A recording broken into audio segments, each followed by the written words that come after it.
I lost my dad in 2007. He empowered me when the girl child was considered as not so much of a blessing. Losing him overnight just shattered the foundations of all what I had. We have just one life. So how do I live in the most authentic, most purposeful way?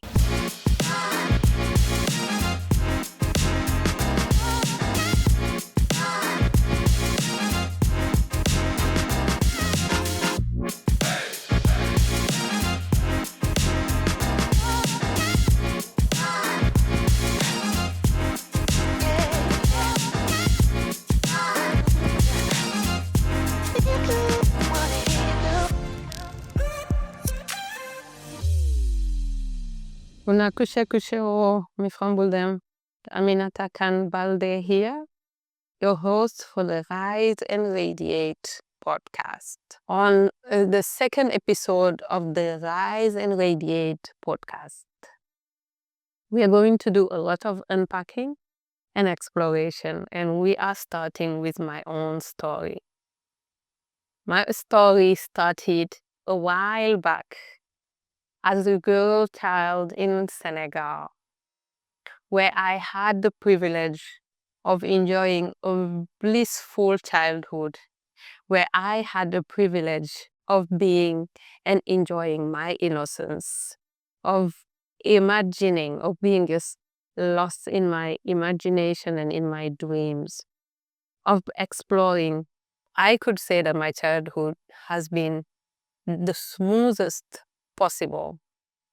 But then recently, I had to run an exercise that I like therapy-like, that made me go back to my childhood, wherein I was asked, like, have you felt invisible or discriminated against at a certain point? My natural response was just no. But that unearthed a lot of memories of discrimination, memories of hurt that was deeply rooted, but that was kind of forgotten but kept by the subconscious. And then what led me even to that exploration was that I realized that I had a lot of blockages related to my communication, related to the capacities that I could have, a lot of inadequacies, a lot of internal struggle. And then a voice that I thought was mine, that I thought that I had the power and the pride of expressing the way that fit me, but then realizing that it was muffled, that it wasn't what it was supposed to be. And then the exploration led to realizing that it was hurt, maybe neglect, that discrimination that I experienced in my childhood. But that withstanding, even now when I look back at my childhood, I just still consider myself as being so privileged, especially in regards to the very, very hard stories that I happen to come across. But then fast forward to my, I would say, middle school, high school years, it has always been a story of fighting, of a story of feeling like I have to represent myself. And the way I represent myself is through my values. But then anything that I see that is very different from my values, I have to fight it. And the fight was coming in the form of very aggressive response, which I would say went and continued till my adult life. And then that in itself was very hurtful because it's really energy consuming, but the energy that you put in there hinders you from now putting it in building, putting it in reconciling, putting it in healing a world that needs healing rather than aggressivity. So all that came in a format of reflection, like reflecting on life and on the self, and realizing that I need better, I have better, I can give better. And then that was such an empowering moment to realize that you can let go of that. You can let go of the aggressivity and become softer. Because yes, I think for me, soft has always been, I would say, associated with weak. It can be my upbringing. It can be a lot of things. But then having that privilege of revisiting, of healing, and healing with support. So that was absolutely amazing. Fast forward to my adult life, I was faced with great loss. I lost my dad in 2007, the very year I got married. And my dad was such an anchor in my life. I can call him still my best friend. He is the person who has believed in me in a way that nobody else has ever believed in me. He empowered me when the girl child was considered as not so much of a blessing. He dreamt big for me and made me see that dream and believe in it and pursue it. So losing him overnight, him being that very central figure, that role model in my life, just shattered the foundations of all what I had, all what I believed in. So it took me a lot of time. It took me more than a decade even to get back to who I was, to whom I knew he wanted me to be. So I had a lot of support from my husband, from my family, and all that. But it was just the hardest possible experience because of how tragic it was. Because it's just happened overnight without the person being sick and all that. But that loss was a determining factor for me, because it made me, I would say, have my fair share of what life is about. It's not always the flowery, the rosy, the very steady river. It can be very tumultuous. It can be very lonely. And as I usually say, it's a very, very lonely world without a dad. And that I felt full-fledged for 10 years. But then healing happened in the format of an offering, of a blessing, because not because I planned for it to happen, but all of a sudden I just realized that I am living with it, and I am giving space to something else, for something else to happen. I am still, I would say, being his representation on earth. I am also still, I would say, honoring who he was, what he stood for, what he put in me. But at the same time, I could live. I had the permission to live. So for those 10 years, for example, it has been very difficult to even talk about my dad. I would not even venture talking about him in public, because I would not finish the intervention, the sharing. Now I'm here sharing about him, and then realizing that this is how I can perpetuate his legacy. I can honor him, because if we don't talk about our lost ones, if we don't live the way they would want us to live, then we are betraying them somehow. So what helped me navigate that was faith, was also time, was a lot of faith in the reality, because we know the process of grief. First denial, then realizing, and then going deep into it. So those stages were just like going and coming with depressive moments that you would think maybe are past, and then they come back. But just realizing that you have to live with this. You have to live with the realization that they're no longer physically here, but they are with us in a different format. That, I think, is what helped me heal. like realizing that this is how life is.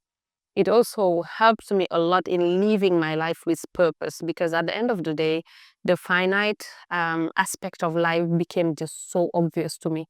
And we have just one life, and we're going to disappear. We're going to leave this world. So how do I live in the most authentic, most purposeful way, so that my presence on earth, that is surely going to be marked by an end, will be a meaningful one?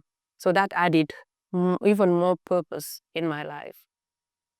So my story, again, was not just that. It had a lot to do with also with doubt and denial and internal fights that was kind of, I would say, founded and based on perfectionism. That everything needed to just be perfect, or I drop it, So um, I still cannot pinpoint where that's coming from, but I think it's hurting more than it helps.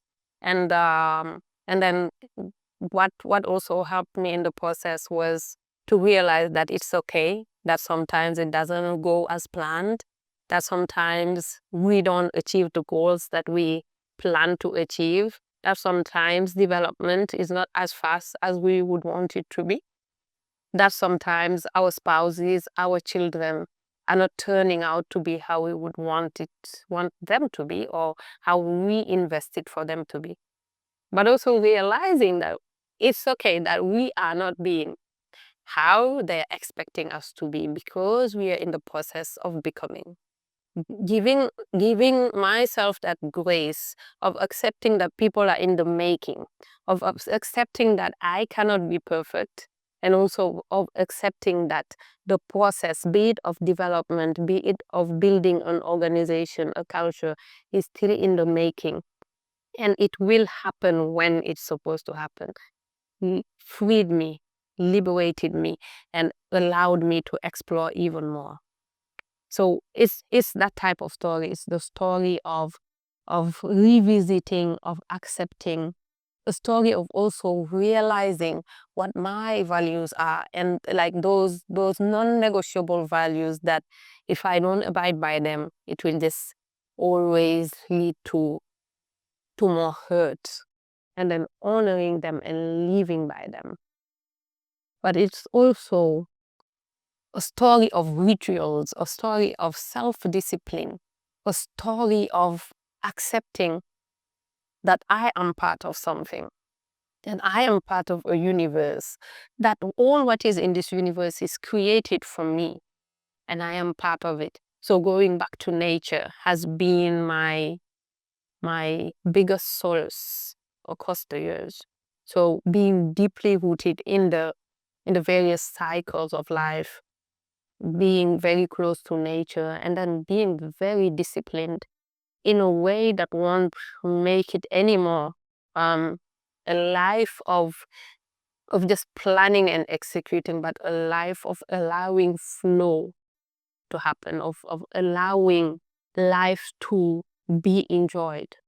So that has been the story. It's the story of also building, a story of craving, a story of wanting to be of service. But at the same time, it's a story now, where I am currently, a story of believing, that it takes the time it takes, that the potential is real, that the learning has happened, and that being of service and sharing and building, co-creating with people is now. That we can do it, that there is no better time than now for us to venture in building this culture, in building the platforms, in reaching out to each other, in making sure that all the individualities, the amazing, strong, powerful, endowed individualities that exist in Africa, need to give each other their hands to be able to build something that will nurture and that will give birth to the interconnected systems and environments that will make us become the Africa that we want. So here I am, very vulnerable, very real, very authentic, ready to embark in this new journey of rising and radiating my true light, my true being, my true self, with my imperfections, with my doubts, with my yearnings, with my mistakes that I accept and learn from. But also a journey where I am absolutely thrilled and open to receive to what this has to give, this Rise and Radiate podcast, which is the potential of sitting with all of these amazing people, helping them and having them unlock their potentials, but also revisit their lives and share with the world the great wisdom that we all can learn from and build from. So share with us when you nearly dimmed your own light and how you brought it back to life. Share with us when you realized that radiance is not performance, is not vanity, but it's presence and it's fundamental. Share with us where you are at your journey so that we can feature it. You can also contribute to enriching the quality of the guests we are having by proposing some very inspirational characters and personalities that you know of. This is Rise and Radiate from the warmth of our Craving for Development studio to the warmth of your homes and your building nest. Thank you.